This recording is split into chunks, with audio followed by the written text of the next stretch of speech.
tem Copa do Mundo e tem bola rolando também em Brasília, boa. porque a transição de governo falta pouco agora. Quando acabar a Copa do Mundo, a gente vai estar praticamente a 2 semanas da virada do ano, menos até, né? Sim. Cerca de 10 dias da virada do ano e início do novo governo do presidente eleito Lula. Então a gente faz a nossa conexão com Brasília, com Túlio Amâncio, começando falando justamente de transição. O presidente Lula fez uma cirurgia para retirada de uma lesão na garganta. A informação da equipe médica foi de que não há uma lesão maligna, ou seja, foi descartada a possibilidade de neoplasia, que é um tumor maligno. Isso é uma notícia boa, ele deve retomar a agenda em breve. E, enquanto isso, o vice-presidente eleito Geraldo Alckmin também retoma os trabalhos aí em Brasília. Previsão de anúncio de ministério já ou por enquanto ainda não? Túlio, boa tarde para você. Boa tarde. Oi, Adriana, oi, Renan, boa tarde a todo mundo que está com a gente aqui na Band News FM. Olha, tá rolando uma pressão muito grande para que saia pelo menos o nome do ministro da Fazenda, e isso tem a ver com a PEC da transição. Explico.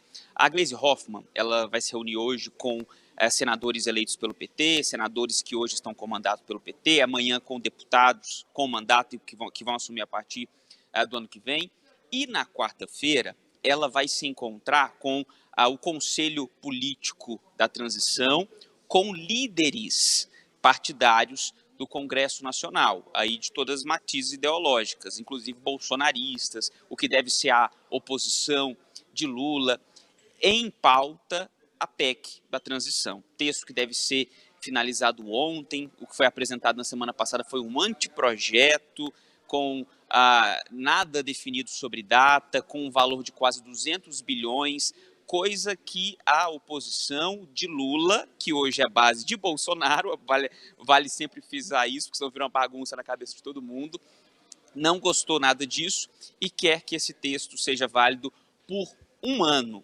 Além disso, vai exigir, para que essa PEC seja aprovada tanto no Senado quanto na Câmara, que o nome do ministro da Fazenda ele seja apresentado para que os brasileiros e eles, políticos, tomadores de decisões, saibam qual vai ser aí o destino, o norte a ser seguido pela política econômica do governo Lula III.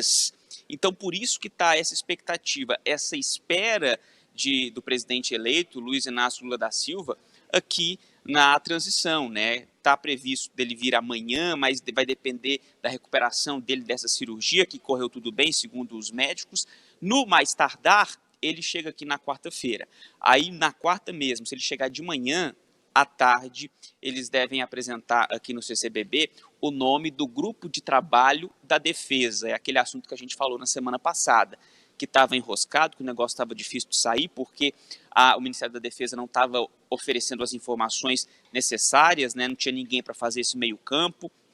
Um general foi indicado na quinta-feira mesmo para fazer aí essa ligação, essa conversa com a transição, e agora a equipe de transição deve ser anunciada com a presença de Lula aqui no CCBB, e paralelamente a isso acontece essa negociação da PEC, que está difícil de chegar a um acordo, a um acerto, e o tempo está só passando, né, gente?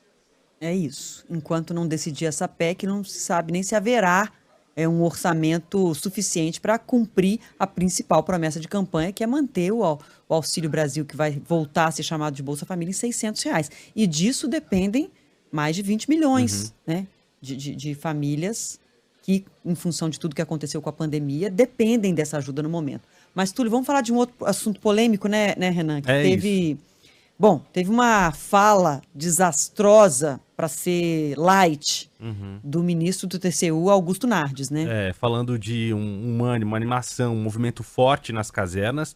É uma fala que não foi comprovada, não teve nenhuma prova disso, né? Mas pode estar acontecendo, mas vem de uma pessoa importante. Né? Mas depois o próprio Nardes soltou uma manifestação dizendo que lamentava profundamente a interpretação que foi dada a um áudio despretensioso.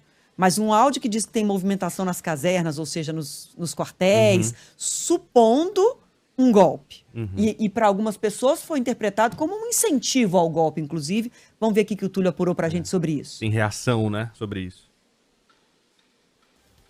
Eu apurei que pegou mal, e muito mal, para o ministro do TCU. Inclusive, eu falei com um ministro também lá do tribunal, falei com pessoas próximas a outros ministros, e eles me disseram que dificilmente, né, você acredita que alguém grava um áudio de 8 minutos de forma despretensiosa, que isso pode ter sido até orquestrado justamente para viralizar entre os mais radicais, os que defendem o golpe. Tem gente dentro do TCU, inclusive, já defendendo a possibilidade de afastamento do Nardes pelo que ele falou.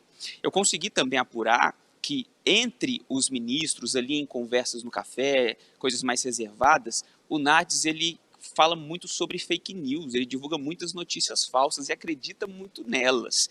Então, por conta disso, o que ele falou não foi levado nada a sério, pelo contrário, tem gente dentro do TCU que está envergonhada do que o ministro falou.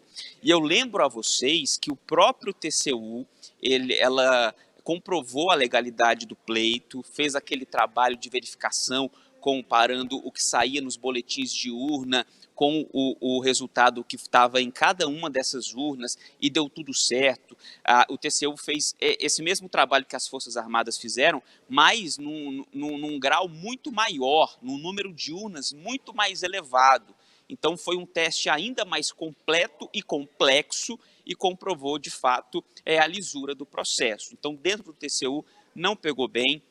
Fora do TCU também, eu conversei com alguns parlamentares, eles tiveram essa mesma interpretação, ele queria confete, queria holofote, e acabou saindo, até mesmo nas palavras de alguns políticos com quem eu conversei aqui na sede da transição, foi um tiro que saiu pela culatra, pegou mal para ele, e ele acabou evidenciando este lado que só algumas pessoas dentro do TCU sabiam, mas também era sabido que ele tinha um posicionamento mais próximo, ideológico, mais próximo de Bolsonaro e dos defensores dessas teses aí que ainda continuam incentivando algumas pessoas a fazerem essas manifestações nas portas dos quartéis e também em algumas estradas. É só para finalizar, saiu uma decisão sobre essas manifestações nas estradas aqui, tá? Da Procuradoria-Geral da União, ou melhor, da Procuradoria-Geral da República. O Augusto Aras, ele determinou, junto com o Ministério da Justiça, que a Força Nacional atue no Mato Grosso, tá? Que é o estado onde tem o maior número dessas manifestações. Então, a Força Nacional, aí, caso o governo do Mato Grosso queira, ela pode participar para ajudar a desobstruir essas vias importantes, aí, principalmente para o escoamento de grãos. Volto com vocês. É isso. Obrigada demais pelas informações. Qualquer novidade, avisa a gente aqui, tá, Túlio? O grave, só para a gente concluir esse assunto das falas absurdas do ministro do TCU, Augusto Nardes, o grave de tudo isso é o que ele representa, né? Um ministro do TCU, ele faz parte do time que fiscaliza as contas públicas do governo federal. É um time que tem que primar pela seriedade, pela excelência da informação, do número, na vírgula, no centavo, fiscalizar tudo e ter transparência, seriedade, credibilidade. Então, é um ministro que virou o tio do Zap, espalhando fake news sem base nenhuma para estar fazendo esse tipo de ação, sem nenhum tipo de prova, quando o próprio tribunal já fiscalizou as urnas e já endossou o resultado com total transparência na apuração. Então, assim, isso é grave. É um ministro do TCU que tem essa função, que exige plena transparência, responsabilidade e credibilidade, se prestar ao papel de ser o tio do Zap da fake news. É isso. Obrigada, Túlio. Bom trabalho. Grande abraço a vocês, gente. Até mais.